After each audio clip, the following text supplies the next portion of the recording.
India বনাম Australia পঞ্চম test match. তো পঞ্চম টেস্ট ম্যাচে আমরা আগে ব্যাট করে টার্গেট দিয়েছিলাম অস্ট্রেলিয়াকে 185 রান, সেখানে জবাবে অস্ট্রেলিয়া শুধুমাত্র 181 রানে অল আউট, আমরা 4 রানে লিড পেয়েছিলাম। তো আমরা যদি দেখি, চলো একটু দেখে এসি যে আমরা কিভাবে কে আমাদের এত ভালো বোলিং করলো যে 185 রান দিয়েও আমরা 4 রানের লিড নিয়েছি। তো চলো একটা দেখে এসি যে কে এত মানে ভালো বোলিং করলো। আমরা যদি দেখি তো ভালো বোলিং কে করেছে গতকালকে জসপ্রীত বুমরা 10 ওভার বল করে 2টা উইকেট পেয়েছে ভাই মোহাম্মদ সিরাজ। সত্যি আজকে মিয়া ভাই নজর এসে গেছে ভাই। মিয়া ভাই মনে হয় আগের ফর্মে চলে এসেছে। মোহাম্মদ সিরাজ তোমাদের 16 ওভার বল করে 51 রান দিয়ে 3 উইকেট নিয়েছে। প্রসিদ্ধ কৃষ্ণা ভাই, প্রসিদ্ধ কৃষ্ণ শুরুর দিকে একটু ইস্যু হলেও কিন্তু পরবর্তীতে ভালো বল করেছিল ভাই। নীতিশ কুমার রেড্ডি, প্রসিদ্ধ কৃষ্ণ 3 উইকেট পেয়েছে। নীতিশ কুমার রেড্ডি 7 ওভার বল করে 32 রান দিয়ে 2 উইকেট পেয়েছে ভাই। নীতিশ কুমার রেড্ডিকে তারিফ করতে হবে। রবীন্দ্র জাদেজা 3 ওভার বল করছে, কোনো উইকেট পায়নি।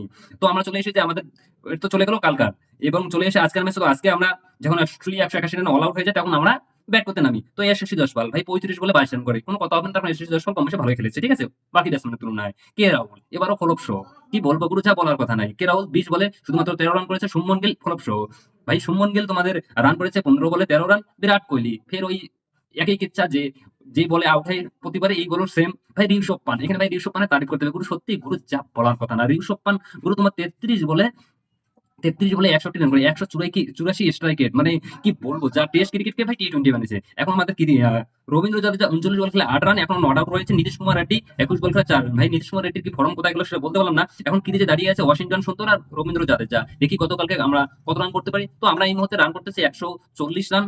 140 রানে 6 উইকেট আমাদের, মানে ভালো একটা জায়গায় কম বেশি। আমরা যদি এই রানটাকে মোটামুটি 250 রান টার্গেট দিতে পারি, 250-300 মতো, ঠিক আছে, তাহলে কিন্তু একটা পারফেক্ট স্কোর হয়ে যাবে। তো দেখা যাবে গতকালকে কি হয়। কিন্তু ভাই এখানে সব থেকে ঋষভ পানের তারিফ করতে হবে। তখন ঋষভ পান ভাই কালকে টুকটুক করে যখন খেলতেছিল, ঋষভ পানকে ভাই অস্ট্রেলিয়ার ব্যাটসম্যান মানে বলা ঢেলেই ইসে করে দিয়েছিল, ঠিক আছে। আজকে ভাই ঋষভ পান এসে বলে ভাই আমার দ্বারা টুকটুক হবে না, দে ছক্কা দে চার।